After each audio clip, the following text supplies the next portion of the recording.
Hey, give it up for Jeff Kuda being here every week.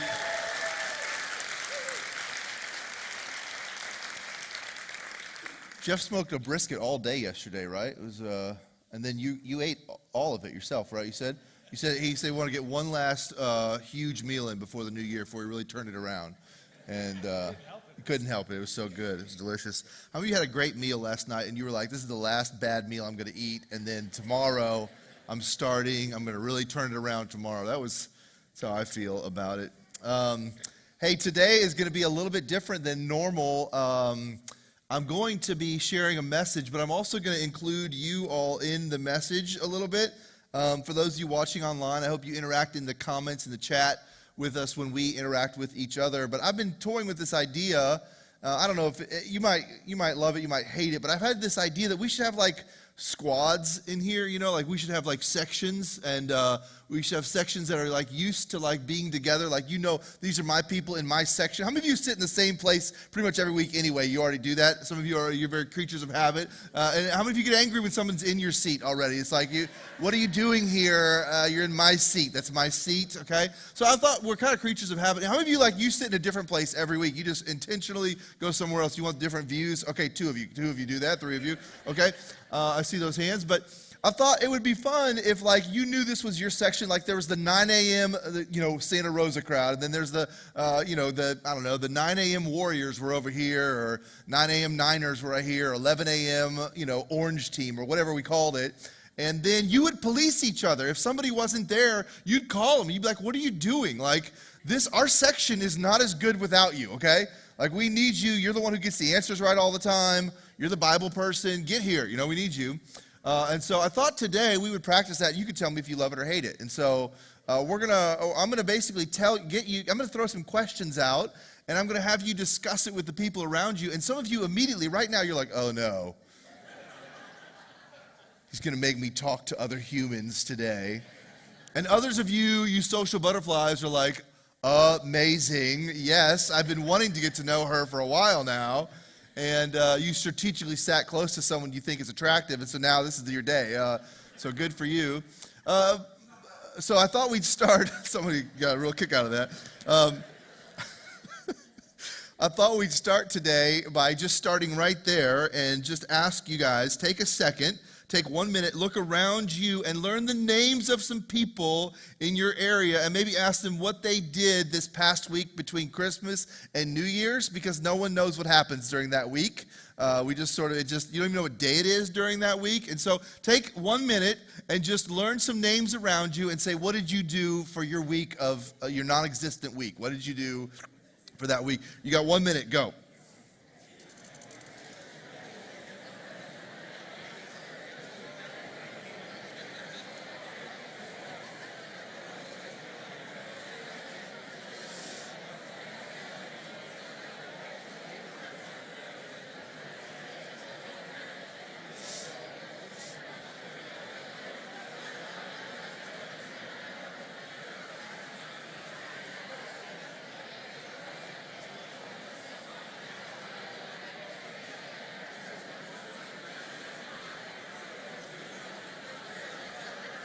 Okay, you have 5 seconds. 5, 4, 3, 2, 1. All right, come back. Come back to me. Come back to me. All right, I know you can hear me. Shh. That's great. I love it. That's what's supposed to happen. All right. Shh. We're going to do this a lot today, so you're going to get to, go back to that again. This could be an epic failure. I don't know. We'll see how it goes. But I hope you do get to know each other a little bit. I always think it's, as the pastor, I get to know a lot of you. I get to meet you. I get to sit with you. I get to talk to you. I get to learn your story. And I've always thought, I wish there was a way that we could all get to know each other better. And so we do serve days, and you get to meet people on those kinds of days. We do small groups. You should get in a small group this year. Connecting is important. So this is what I want to happen today. I don't know what you said is what you did during the last week. I thought about this place almost zero. I did very little work. We went skiing in Utah with my family, and we got 50 inches of snow in 2 days. It was amazing. We were shredding the narnar like crazy. It was awesome. I fell in about 4 feet of powder and could not get up, and that was fun. But I didn't know what day it was a lot of time. We hung out a little bit, and I didn't really think a whole lot about this. So I'm going to be tied to my iPad a little bit more than I normally am because I didn't spend the time like memorizing things. I kind of took the vacation off, which was good for me because I don't know. I really like the new year. I don't know if you guys are like me in that I like the new year because by the end of the last year, I was so exhausted. I mean, I was tired at the end of last year. Was anybody tired at the end of 2022? I was tired. I was exhausted. I was worn out. And so I love a fresh start. I love a fresh start because I have all these things that I want to do in 2023. I have all these ways that I want to get better. I made a list so I could share with you some of mine. Overall, I just want to get better this year. In 2023, I hope I get better. And so I wrote down what I want to get better. I want to get in shape, in better shape. Who's with me? This year, you'd like to get in better shape, okay? All right. I want to pray more and get better at connecting with God. How many of you are with me on that? It's like this year, I didn't do great at that last year. I can do better this year. I want to make more money this year. Anybody with me? You just want to make more money. The rest of you liars. You want to make less money? All right. Fine. Maybe you already make enough money. That's great for you. I want to date my wife better. Anybody?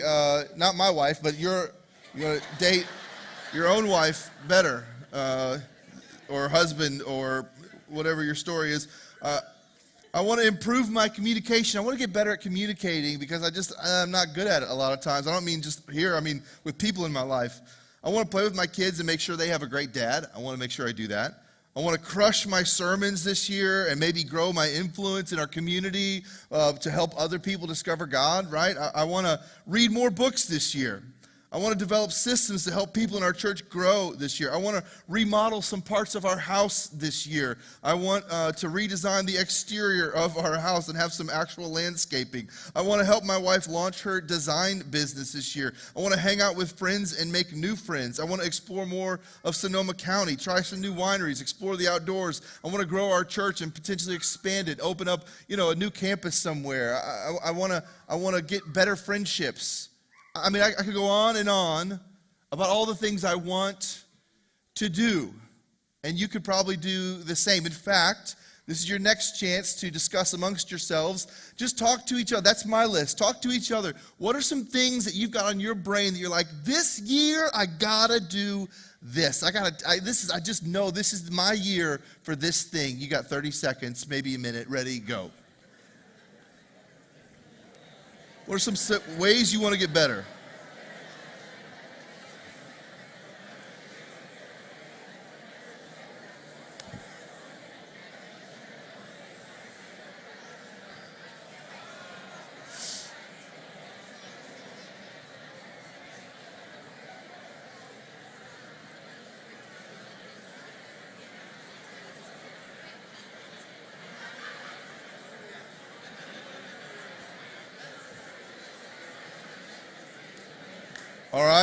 All right, come on back. Come on back. What are some things? Shh. Yeah, that's good. I got a lighting cue up here telling you guys that. Hey, what are some things you said? Just shout it out. It's things you want to get better at this year. Fighting? That's the MMA crowd over there. Okay. Get better at fighting. Okay. Anybody else? Horse, what? More service, okay. I thought you said horseradish, so that's not what you said, so I got you. Anybody else? Basketball, get better at basketball. All right, good, I like it. Patience, yeah, I mean, how many of you would agree patience? That's a good one for this year, okay, a few of you. Okay, all of us, it looks like. By the way, how's this going so far, the talking amongst yourselves? Are we liking this, or are we hating it? All right, yeah, the guy who wants more patience doesn't like it. So, I like it. Okay, all right, anybody else, you're dying to throw one out? No? Okay, great. So here's the thing. I have all these things I want to get better at, and you have all these things you want to get better at. The problem is, like I said, at the end of 2022, I also had a bunch of goals last year. And by the end of 2022, I was exhausted. And if this is the way I live my life, where like each year I reset and go, I got to do everything else this year, I'm probably going to end up at the end of 2023, once again, exhausted. And so the one thing that I think we could all get better at, that we can all work on, that maybe we should work on, I know should is a trigger word in church sometimes, like don't should on me, don't tell me what I have to do. But I think we'd agree that all of us could get better at this thing, and the thing that I think I need to get better at is being able to rest. Like for some reason, I'm just not good at rest. I'm not good at like being at peace sometimes and just allowing life to do whatever life's going to do and actually get the rest that I need. In fact, it's suggested just when it comes to sleep that adults should get 7 to 8 hours of sleep every night. Take a second, tell the people around you, how are you doing in that category? What's your number? How many hours of sleep are you getting every night? What are you getting? What's your number?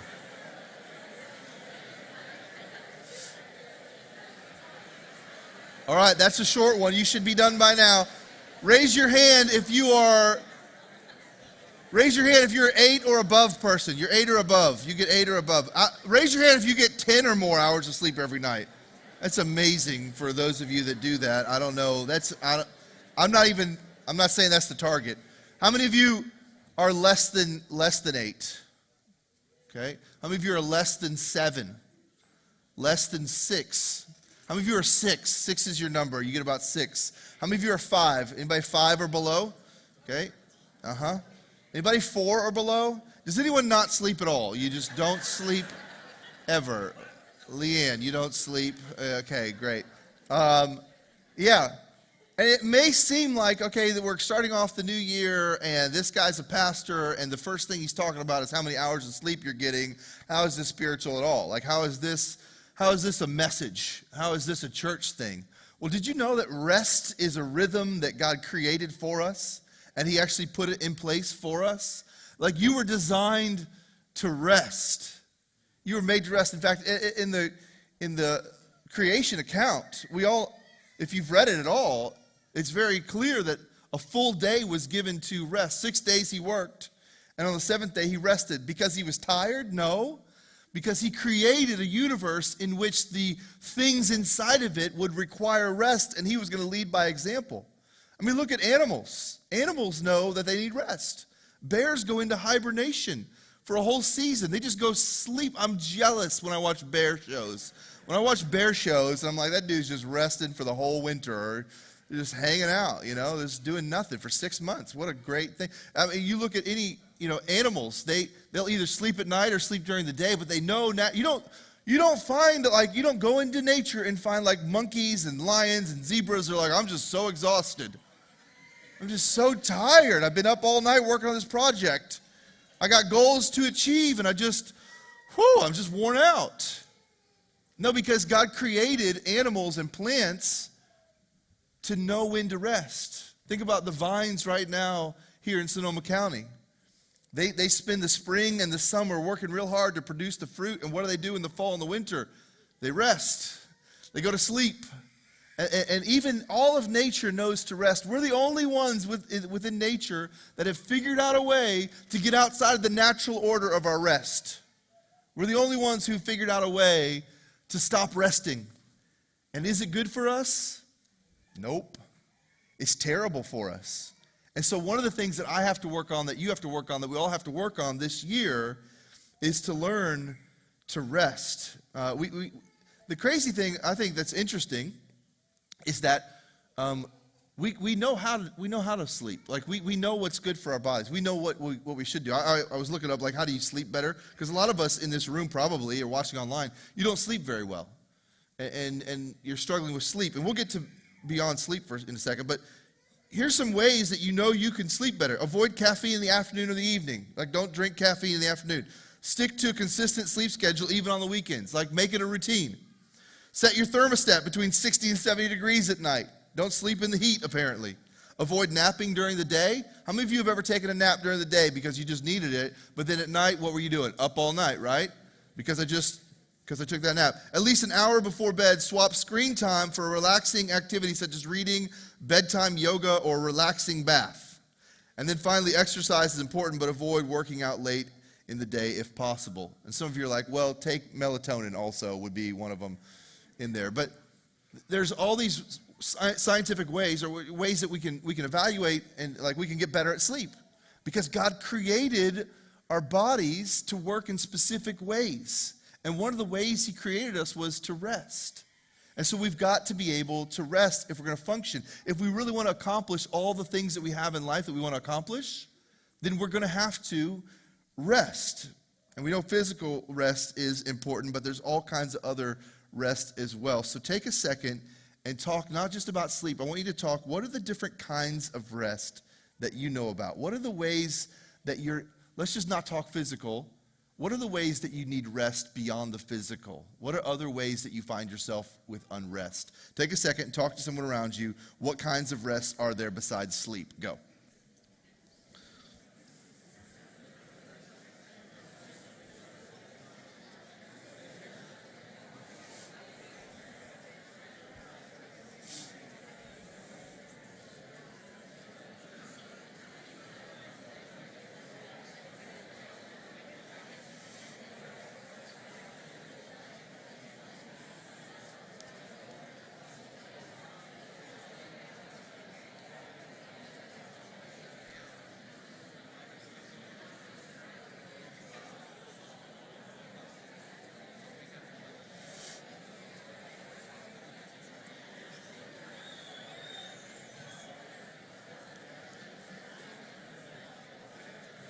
Okay, all right. Maybe that was a little more difficult question.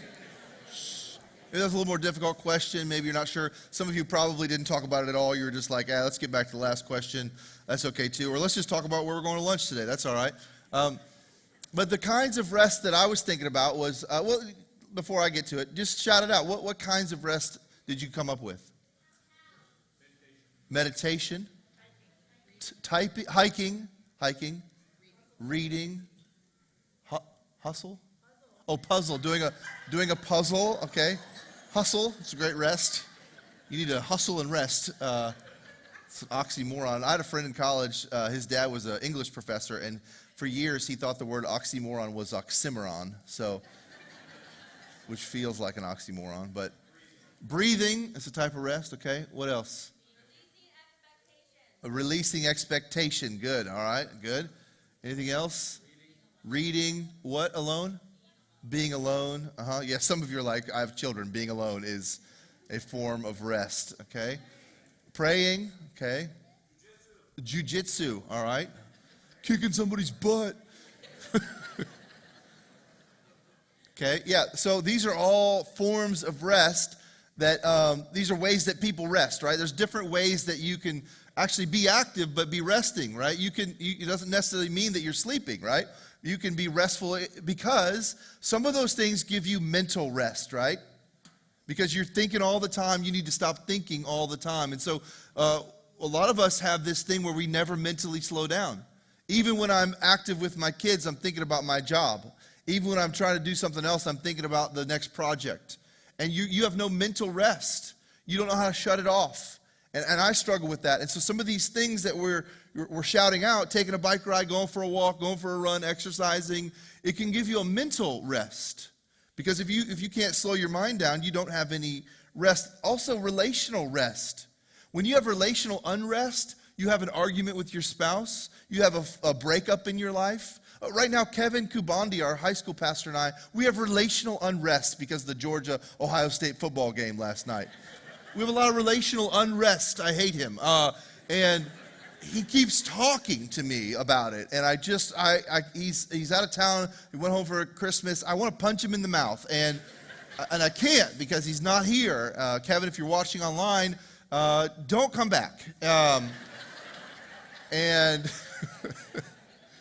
But really, like tension in relationships, you just aren't at peace. And some of you have felt that before. Have you ever been in a relationship where there was so much tension? You've got somebody that you have angst with. You have somebody that you have hatred and unforgiveness with. You just can't be at rest everywhere else. You can't sleep. You can't stop thinking about it. You feel this unrest in your spirit. And then spiritual rest. If you're doing something immoral, you're participating in some activity that you know is not good for you, it's harmful, it's wrong, you know it's wrong, it's really hard to have any sort of peace, any sort of rest between you and God, because you're at odds with what you know He'd call you to do. And all of us have been there before, where it's like, I can't connect with God because I know I'm participating in something that's really harmful for me, that I know He doesn't want me to do. And looking around at different websites as I was thinking through this topic, it didn't matter what website I went to like look at this stat or look up this data. All the data was kind of the same, even if it was off by a few numbers, that a huge percentage of people on the planet are living in a state of unrest, living in a state of stress, living in a state of worry, living in a state of fear. The percentage is very high. It's probably about, it's between 30 and 40% who say it's severe, and 70% who say it's some form of stress is keeping me from being able to be at rest. Which means we know, because all of you have said it, you've agreed with it all morning long, we know we need rest. And yet it's so hard for us to find. What if 2023 we began a real search for rest and peace? I think that's what God intended from the beginning.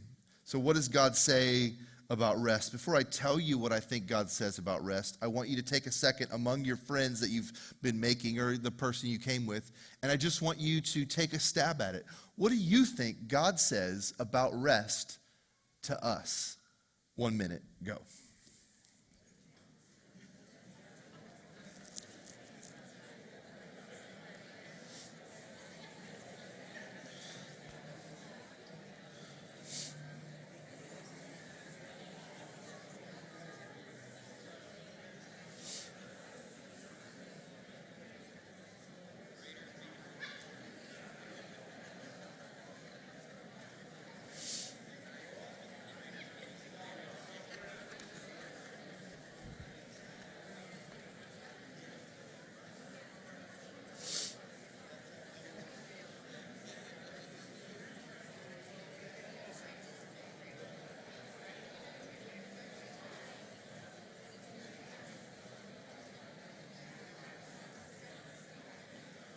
All right. I won't have you call it out to me. Just take what you've said, what you've discussed, and see if it lines up with what I came up with when I looked at it myself. So we know that the Sabbath, the day that God rested, or the day of rest, we know that God rested during creation. So we know it's a rhythm that we know that the Sabbath was not a punishment for the fall, right? So in creation, during the creation story, Adam and Eve sin, and the world, sin enters the world, and everything starts to fall apart. Everything starts to die. That's where death came in, right? But we know that Sabbath or rest is not a result of the fall. It's not like a punishment. Now that you guys broke the rules, you have to rest. Sabbath, the rest, was part of creation from the beginning.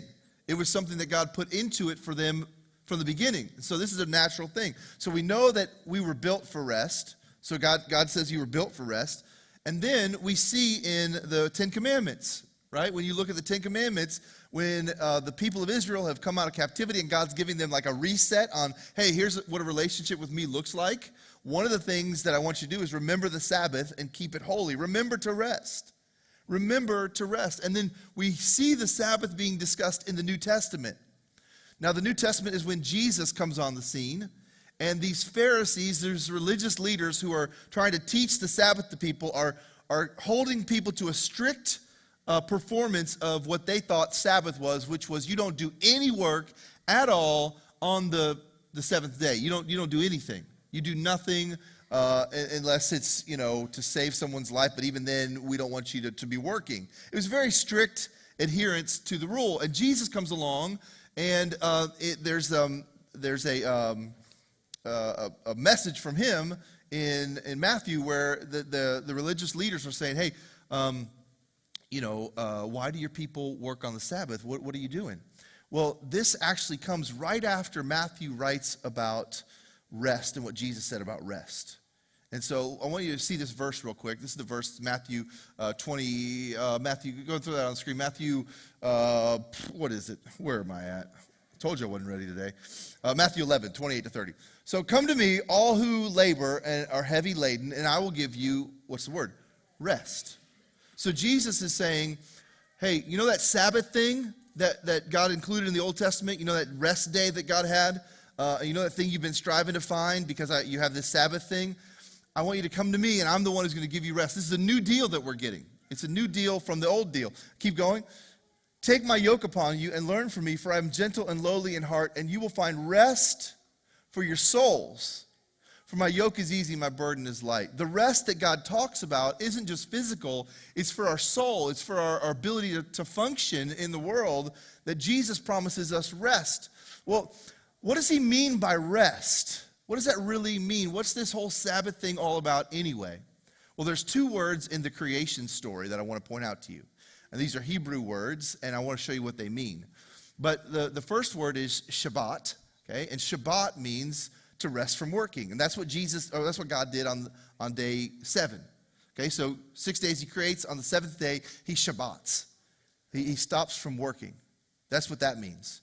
And so there's a part of rest that is just to take a break and to rest. The next word that he uses, though, in the creation story is nuach. And I don't say it with the Hebrew, voice as well as I'm sure others of you could. But it means to dwell or to be somewhere, to be at rest somewhere. Like when you go on a vacation and you get to grandma's house, you take your clothes out of your suitcase and you put them in the dresser because you're going to be there a while. It's to settle, to dwell, to be with. And so when it comes to resting and Sabbath, what God says is, I want you to stop your work in order to rest with me. That's what he did in the garden with them. It was, many believe that in the garden, the times that God came down and met with them was a nuach. It was a meeting with him. It was a dwelling with him. We're to stop our work long enough to be with God.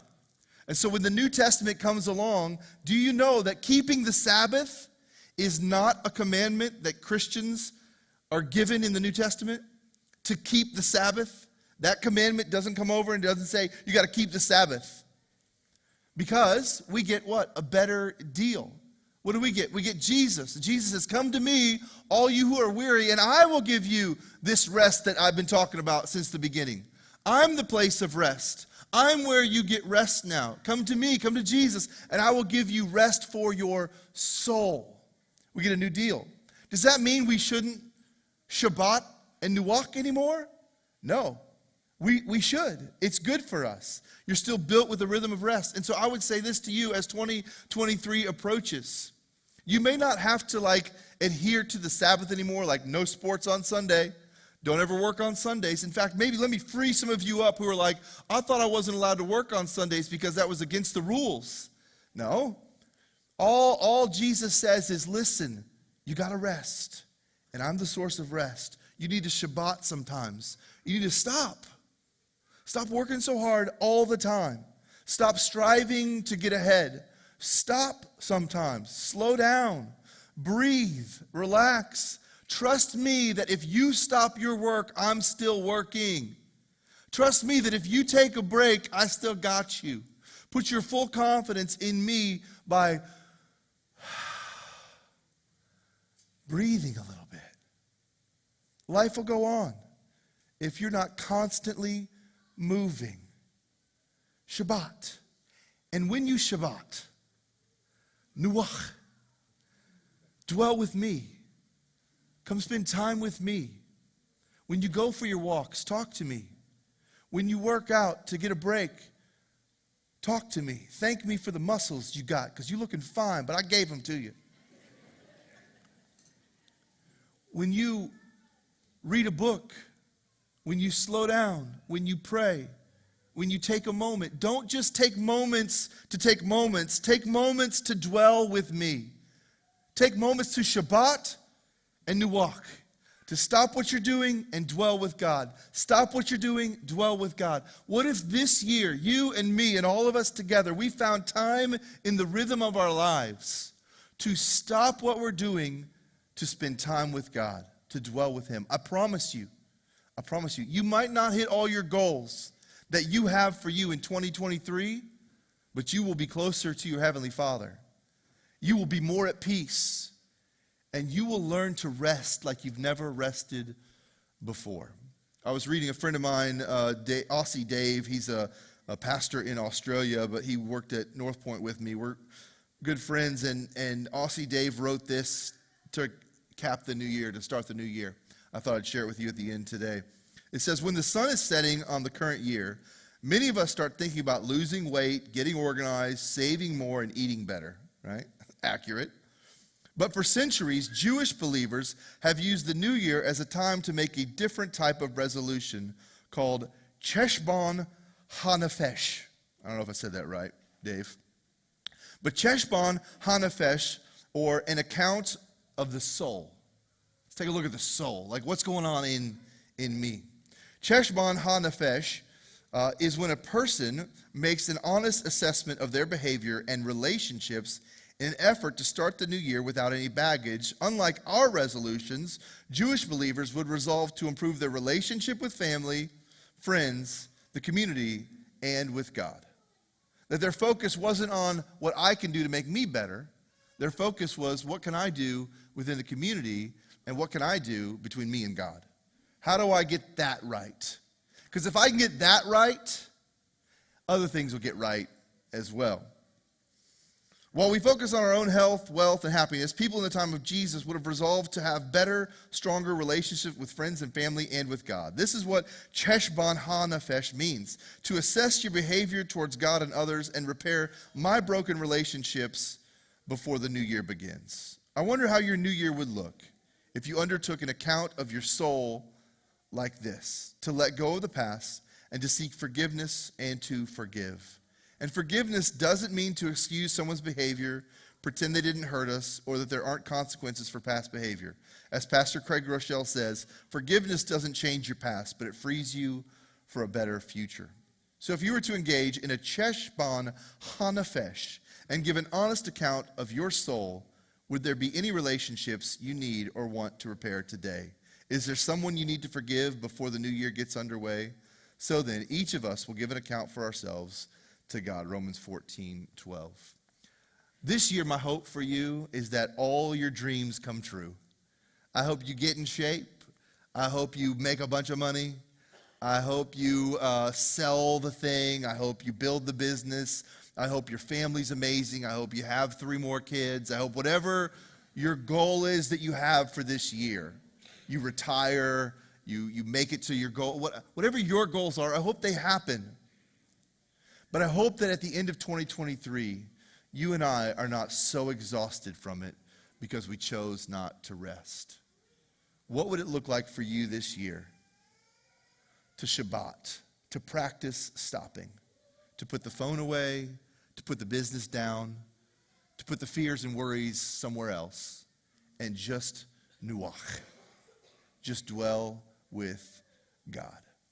I think if we'll do that, if I'll do that, if I'll put that as my number one practice this year, beyond even the working out and the getting in shape and the personal goals, if I can Shabbat, slow down and stop, trust that God's got it, and just spend the time with him, just dwell with him, rest with God, I think my year is going to be okay. And I'll get to the end of it with less anxiety, less worry, less fear. And that's really my hope for you, for all of us, that this year we wouldn't spend 2023 worried and restless about all the things. So Shabbat, nuach, spend time with God, and be at peace. Let me pray. God, thank you that we get a reset. And God, I pray that for all of us in this room, the dreams that you've put into us, that we're able to accomplish them. Because we do get to work for 6 days. We do get to run hard after things. You created, and it's amazing. And we get to create. We're like you. We get to go and create dreams. So God, I pray we create great dreams, but I pray that we also would Shabbat, that we'd stop. We'd find peace in our hearts, that our souls would be at peace, that we'd forgive people and not carry that tension around with us, That I would forgive Kevin Kubandi for his, attitude. That we would forgive each other for the broken spaces and places. And that this year, in 2023, we would live in a state of rest as we dwell with you. I pray this in Jesus' name. Amen. Hey, thank you all for coming today. If it's your first time, we have a gift for you. I'll see you on the red carpet. Start next week. We got a new series coming. We'll see you there.